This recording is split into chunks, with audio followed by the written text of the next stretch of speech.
Welcome back. In today's video I'll be showing you how to scan for viruses on a Windows 11 PC or laptop. We'll be using the built-in Windows security, and if you think your PC has been infected by a virus, you may want to use more advanced software to find it.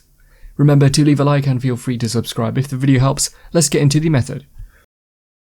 To scan for viruses in Windows 11, search for Windows Security in the search bar, and then open the app.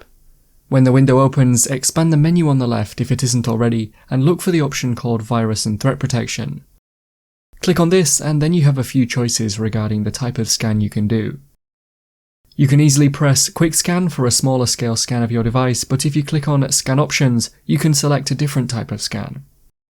If you choose Full Scan and then Scan Now, Windows Security will perform a full scan of your PC, and this will take a while, so you want to leave it going on in the background.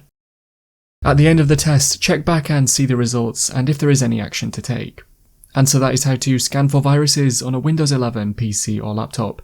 Click the card on screen now to watch a video of mine showing you 10 easy ways to speed up your Windows PC. If you have any questions, then let me know in the comments below, and if you did find today's video helpful, remember to leave a like and feel free to subscribe for more tips in the future. Be sure to stick around to see some of my other videos that you might be interested in. Thanks so much for watching, and I will see you in another video.